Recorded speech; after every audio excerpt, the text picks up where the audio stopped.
কিন্তু কোনো হিসাব নিকাশে কোনো মেলে কথা হয় না। তাই মানুষ সর্বশ্রেষ্ঠ সম্মানিত হইল কিভাবে? এইটা বোঝবার জন্য, বোঝাবার জন্যই মাহফিলের ব্যবস্থা। জোরে বলেন কথা ঠিক কিনা?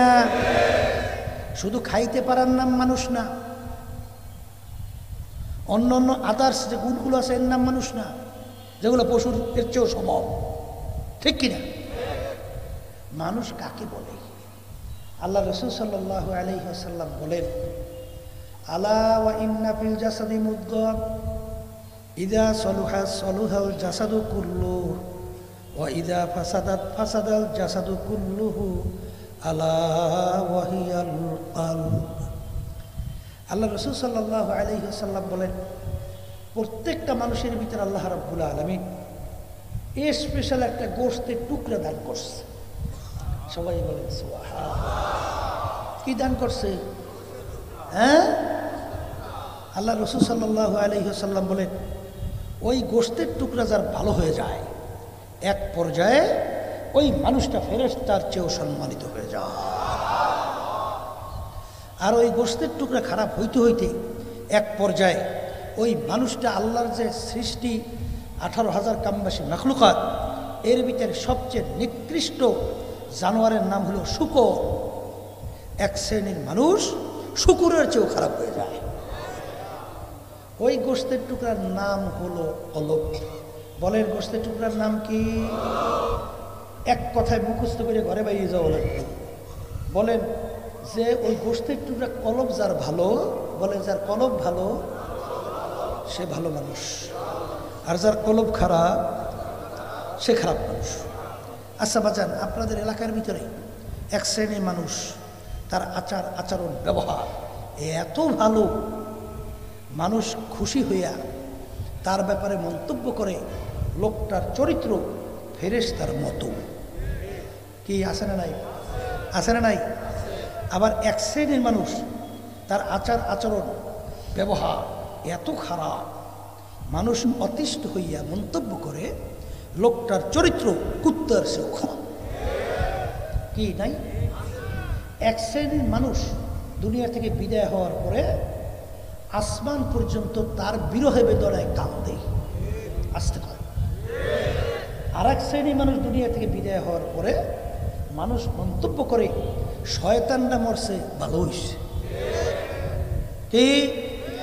এখন আমি আমার বাচ্চাদের কিছু জিজ্ঞাসা করি, পর্দালে মা বোন যারা শুনতেছেন, যার ব্যাপারে বলছে লোকটার চরিত্র ফেরেশতার মতো, আর যার ব্যাপারে বলছে লোকটার চরিত্র কুত্তার চেয়েও খারাপ, এই দুই লোকের ভিতরে দেখতে, মানুষের আকৃতিতে, মানুষের অঙ্গ প্রত্যঙ্গে পার্থক্য কি? মুখ খুলে কথা কন। এই যার কথা বলছেন ফেরেশতার মতো চরিত্র, তার হাত কয়টা?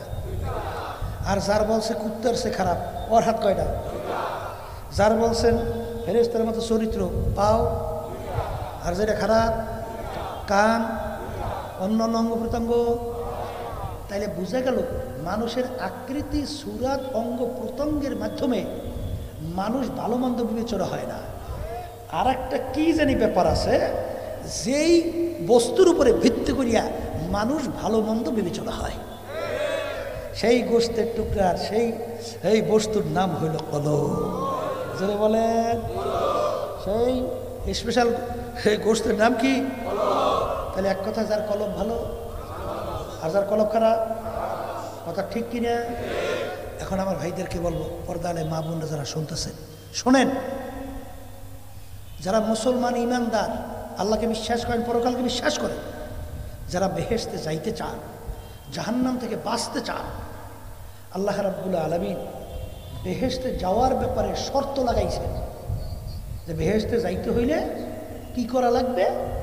আল্লাহ কুরআনুল কারীমের ভিতরে বলেন, ইল্লা মান আতাল্লাহা বিকলবিন সালিম। আল্লাহ রাব্বুল আলামিন বলেন, কলবে সালিম ছাড়া, সুস্থ কলব ছাড়া আমার পবিত্র জায়গা বেহেশতের ভিতরে জায়গা হবে না। আমার বেহেশতে জায়গা হবে না। কে বলছেন? আবার কোন? আচ্ছা, আরো কোরআনুল কারীমের ভিতরে অভাব নাই, এক সূরার ভিতরে প্রায় 9টা কসম করার পরে আল্লাহ বলছেন যারা ওই আত্মাকে কলবকে পরিষ্কার করতে পারবে তারাই নাজাত পেয়ে কামিয়াব হয়ে জান্নাতে চলে যাবে। আল্লাহ রাব্বুল আলামিন তার রাসূলকে দুনিয়াতে পাঠাইছেন কয়েকটা কাজ নিয়ে। এর ভিতরে একটা কাজ হলো ইয়াতলু আলাইহিম আয়াতিহি ওয়া ইউযাক্কিহিম। আল্লাহ রাব্বুল আলামিন তার রাসূলকে দুনিয়াতে পাঠাইছেন, কাজের ভিতরে একটা কাজ হলো আল্লাহ রাসূল সাল্লাল্লাহু আলাইহি ওয়াসাল্লাম তার উম্মতদের আত্মশুদ্ধি করাইবেন। কি করাইবেন? আত্মশুদ্ধি করাইবেন। তাইলে কলব পরিষ্কার কইরেই দুনিয়া থেকে বিদায় নিয়ে কবরে যাওয়া লাগবে। জোরে বলার কথা ঠিক কিনা? এখন আমার ভাইদেরকে বলো, পর্দা আলে মা বোনরা যারা শুনতেছে, এক কথায় যাদের কলব ভালো তারা আমাদের এই কথার গুরুত্বও দেবে এবং সেই অনুযায়ী চইলে দুনিয়া থেকে বিদায় নিয়ে কবরে যাবে। আর যাদের কলব খারাপ, আবু জাহা, উতবা সাহেব, আবুল আহাব মার্কা, এরা আমাদের কথা গুরুত্বও দেবে না আর ঠিক মতো নিয়ম অনুযায়ী চইলে কবরেও যাবে না। যারা বলেন কথা ঠিক কিনা? তাই যাদের কলব ভালো তারাই কিন্তু আমাদের কথার কি দেবে? গুরুত্ব দেবে।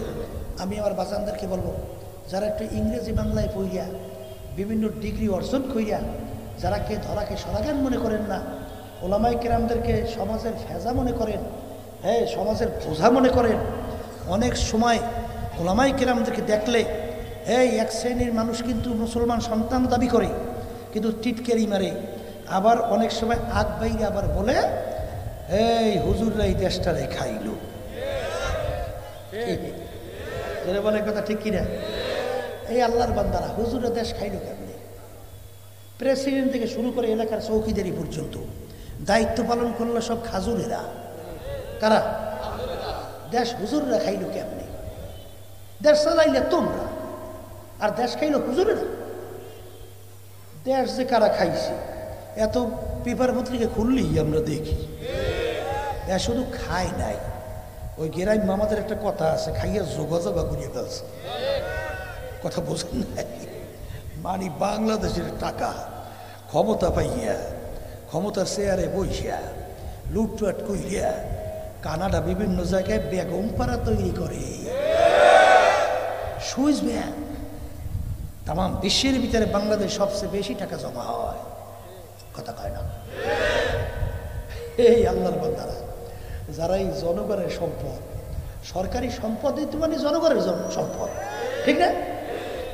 যদি আবার বলে যে ব্যাপার কি, আপনি যে সরকারি মালের লুটপাট করিয়ে খান, ব্যাপার কি? বলে এই বেটা তোরটা খাই, সরকারেরটা খাই। সরকারের বাপের মাল না আমাদের বাংলাদেশের 18 কোটি জনগণের মাল? তাই যেগুলো এই সাধারণ জনগণের মাল সুযোগ পেয়ে লুটপাট করে, ওটা মানুষ না শুয়ারের চেয়েও খারাপ। আর একটু আসতে কর, দেখতে সুরাতে মনে হয় মানুষ, আসলে ওটা কুত্তা শুয়ে শুয়ারের চেয়েও খারাপ। আমি বলি নাই, আল্লাহ বলছে। কেলা বলছে? আল্লাহ বলছেন উলাইকা কাল আনআম। এক শ্রেণী মানুষ দুনিয়ার মধ্যে আছে যেই মানুষগুলো চতুষ্পায়ও জানোয়ারের মতো। কথা হয় না? কি মতো? চতুষ্পায়ও জানোয়ারের মতো। কথার কথা, কুত্তা, কুকুর চেনেন? আচ্ছা, কুকুর শুইনা বলতেছেন রব্বুল আলামিন বোঝার জন্য কথা, ওদেরকে আমাদের সঙ্গে তুলনা করলেন মালিক, এতে তো আমাদের লজ্জা হয়। কিনা কয়? আবার কর্ম খুলল কুত্তায় কয় যে মাবি ওদেরকে আমাদের সঙ্গে তুলনা করলেন, এতে তো আমাদের লজ্জা হয়। বলে কি ব্যাপার, তোদের লজ্জা হয় কেন? বলে মালিক ওরা যা পারে ও আমরা পারি না। বলে হ্যাঁ কি? বলে তা কি? এই